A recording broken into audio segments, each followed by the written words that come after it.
Hello guys, this is my first video from my channel name Kasuntok Adventure. So ito ang ating lutuin, manok. So nung nagayat lang natin to, sibuyas.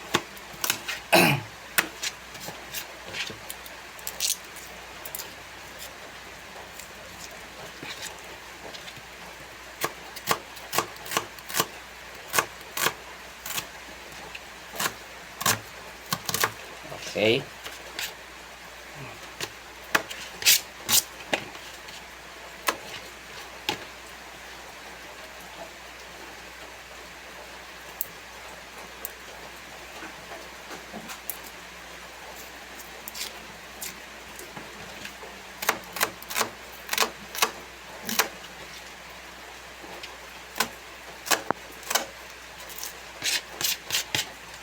Sunod natin gagayatin ay bawang. So sa paggayat, ginagawa lang dito, pinipirat like this. So pag napirat mo na, tanggalin mo lang to. Gayatin natin.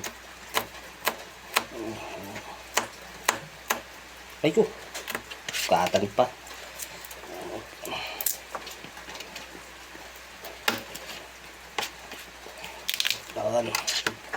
Para yung katas ng bawang ay lumabas.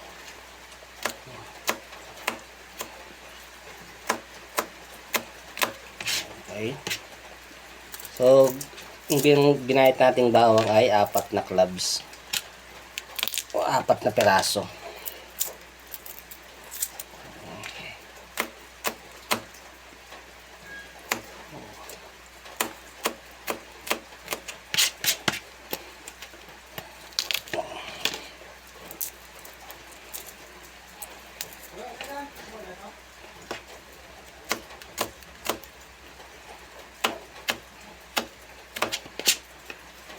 Okay.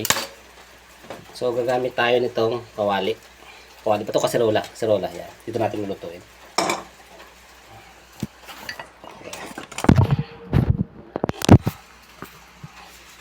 Buhayin na natin yung gasol.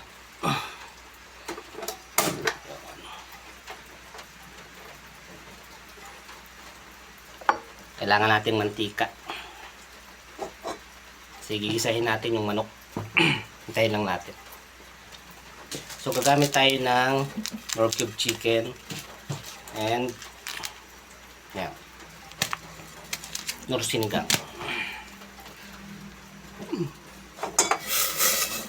Medyo madami ang tubig, bawasan natin. So lagyan natin to. Yan. So, wala tayong mantika. So, pagtisin natin, pwede naman siguro yung dalawang karami. Medyo na lang natin.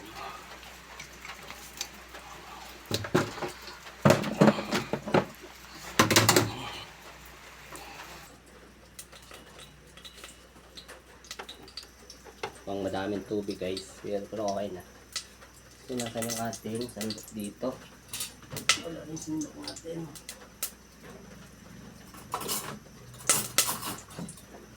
Ito yung ating mahabang sandok. So ito guys, kumitin na lang natin siguro. Panggisa lang naman. So, may tubig-tubig. So lagyan natin ito guys, bawang. Lagyan din natin itong sibuyas. Sabay natin. Hinahan lang natin ang apoy. So, medyo lumabas ng aroma guys. So, lalagay na natin ito. So, bawas natin ito.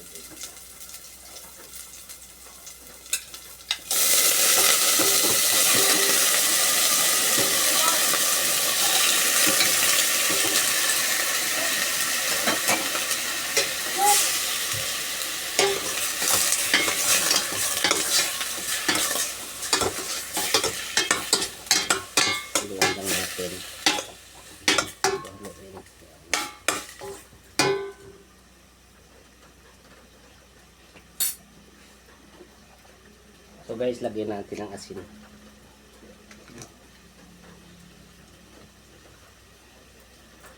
Uy, parami yata. Pero pwede na. Guys, lagyan natin ng paminta. Okay. At lagyan natin guys ng konting bitchin. Okay, haluin natin ng kaunti.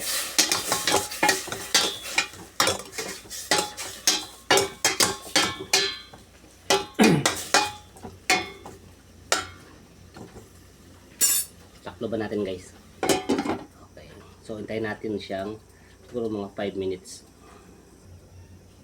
So yun guys, lumipas na yung 5 minutes, so bubuksan na natin.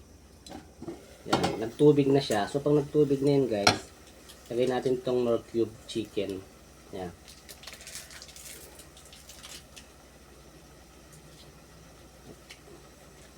Ilagay nyo siya kapag wala pa siyang tubig. Hindi pa natin siya nalagay ng tubig. Tapos durugin lang natin.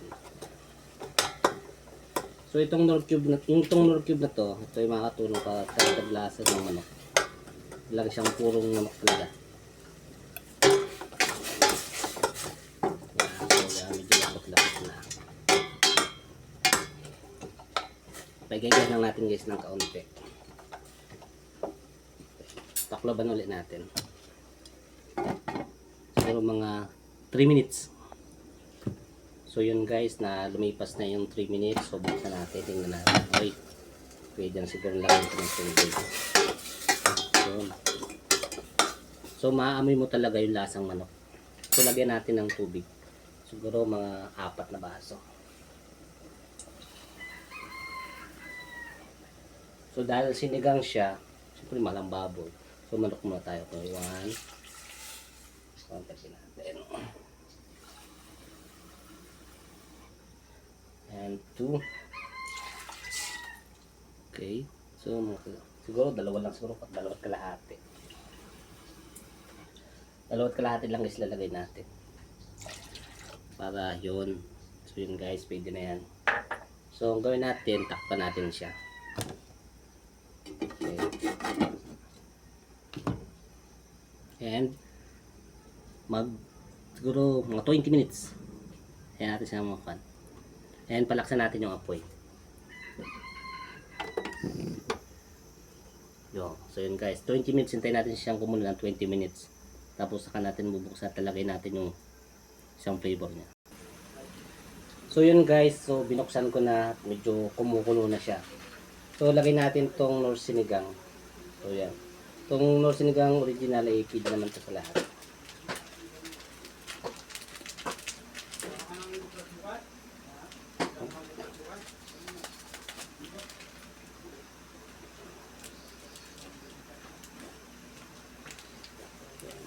Ibuhos lang natin guys lahat.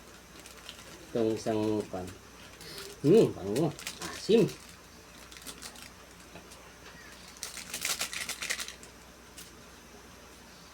So yun guys, so haluin lang natin. Pakukulin natin ng kaunting pan. Yan. Titikman natin.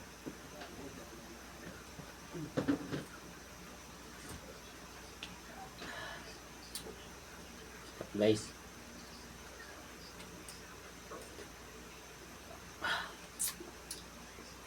So, tikman natin yung karne kung luto na. Pilit lang. Okay, talagay natin konti sa bawah.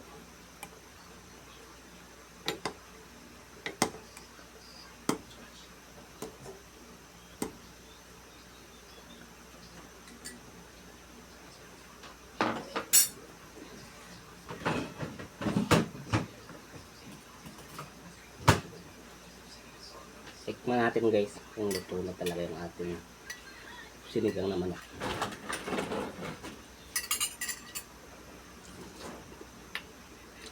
So yun guys, malambot na.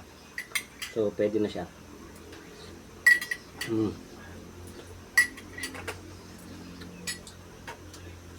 Sana nasubaybayan yung aking mga recipe at mga procedure sa pagluluto.